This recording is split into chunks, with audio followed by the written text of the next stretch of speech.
friends, and good morning. Today is Sunday, the 30th of August, 2015. I'm Anna Koyman, and it's Fox News Alert. A career criminal arrested and charged for the unprovoked execution of a Texas sheriff's deputy. And this morning, a brand new mystery, figuring out why he wanted that deputy dead.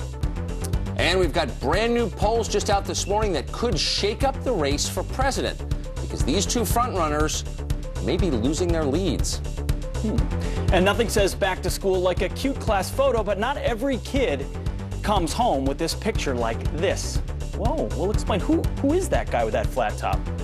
Mornings are better with friends, and that might just be me.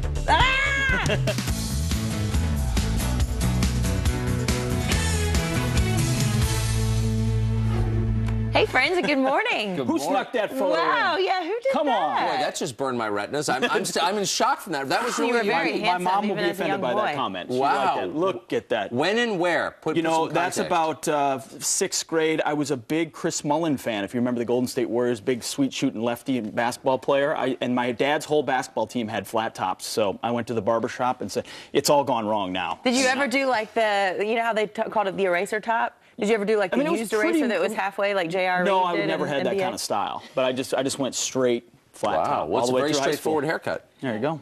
Good to see you, by the way. Thanks It for is having nice me. to have you, Pete. All right, we are going to get right to that Fox News alert. He was no stranger to breaking the law. We are learning more about the man facing charges for gunning down a Texas sheriff's deputy, execution style. His name is Shannon Miles. He's 30 years old, and he has a very long rap sheet of prior convictions. Kristen Fisher is live in Washington, D.C. with more. Kristen?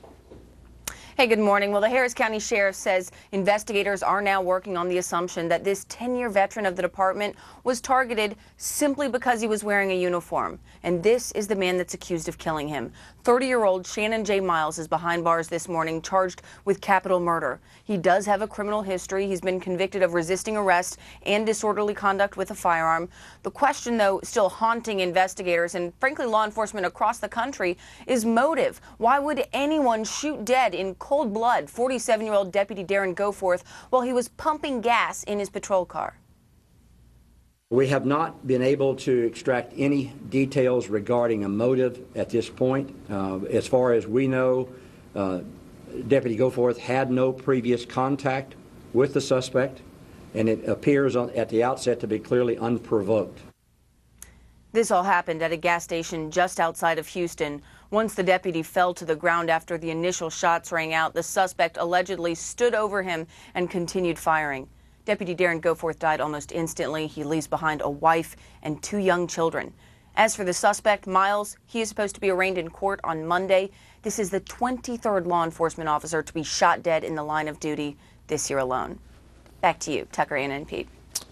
We appreciate the update. Kristen Fisher from Washington. Well, this has set off, of course, a firestorm, not just of grieving the family and friends of this man slain senselessly, but also an analysis of why did this happen? What are the circumstances that led to the murder 2 days ago in Harris County, Texas? Here's Ron Hickman. He's the sheriff there, giving his view of how this occurred. Watch. Some of the very dangerous national rhetoric that's out there today. Our system of justice absolutely requires law enforcement to be present to protect our community. So at any point when the rhetoric ramps up to the point where calculated, cold-blooded assassination of police officers happened, this rhetoric has gotten out of control. We've heard Black Lives Matter, all lives matter. Well, cops' lives matter too. So why don't we just drop the qualifier and just say lives matter? Yeah, they absolutely do. Yet somehow at the State Fair in Minnesota in St. Paul, a branch of the Black Lives Matter group was chanting something terribly disgusting. Listen to this.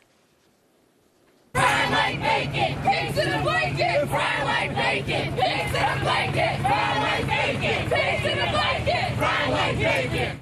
Now, just in case you Fry can't like bacon, pigs in a blanket. And this is not long. This is hours after this innocent deputy was gunned down and just to be style clear, in cold blood. they're not talking about a Denny's breakfast. They're talking about murdering police officers. Oh, absolutely. This is a direct reference. I go to the Minnesota State Fair every year. They called it hashtag Black Fair this year. They were trying to raise awareness of supposedly, but this isn't raising awareness. No. This is stoking fears. It's stoking hatred. This is a movement that has devolved into fear-mongering, hate-mongering. In so many places had an opportunity to raise some legitimate issues. Instead, we're talking about, killing cops. Well, So and that's what you're saying is so important, because there is a section of the Black Lives Matter movement that just feels like they have some grievances that they want to express. But this is not the way to do it. There are so many groups flying under the same banner, and the silent minority that's not getting as much attention needs to speak out against these groups that are saying such vile and disgusting things. It's a racially exclusive group that is promoting violence in the open, and yet Democratic candidates in the White House have sucked up to them pretty assiduously again and again.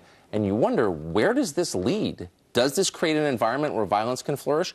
Sheriff David Clark says yes, he thinks it has created exactly that environment. Watch. I'm too pissed off tonight to be diplomatic about what's going on, and I'm not going to stick my head in the sand about it. I said last December that war had been declared on the American police officer, led by some high-profile people, one of them coming out of the White House, one coming out of the United States Department of Justice. And it's open season right now. There's no doubt about it.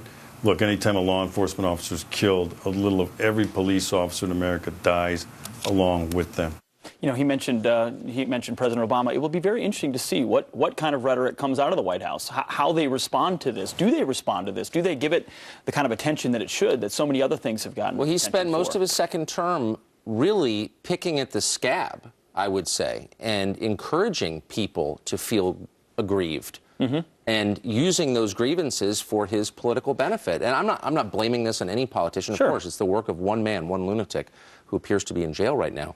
But I do think that rhetoric does matter. And if you tell people you are hated and the system is unfair, and despite a lot of evidence that's not true, you know, I don't know, people get mad, right? Sure they do. And then when you point at cops as opposed to... Exactly. Take Minneapolis, St. Paul, for example. Failing public schools. 40 years of failing public schools in Minneapolis, St. Paul that have done a disservice to the minority inner-city black community. That's for sure. You know what I mean? There's a lot of places you could point legitimate frustration. Yeah. And right now we're pointing at cops who are doing their very best every single day, and now they've become targets. Well, and especially when folks are just online looking at social media with these hashtags of Black Lives Matter, and they don't even have their facts straight. I mean, you remember the hands up, don't shoot.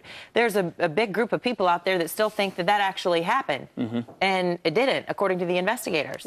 Hey, and in Minneapolis, just one last specific aspect, they were pointing to a shooting in January of Marcus Golden, who has a long history of threats against police and was hit. He tried to charge police with an SUV. He had a gun in his truck, charged police who were called on scene. He's made to be a martyr when that incident in Minneapolis that prompted a lot of those protests in particular had a ton of shades of gray. It's never as clear as they've said. That's exactly right. And I have to say, I'm glad that people aren't drawing quick and dirty and perhaps inaccurate racial implications from this shooting in the way that Democrats have immediately jumped on every single police shooting and made it into a race case. That's just not helpful at all.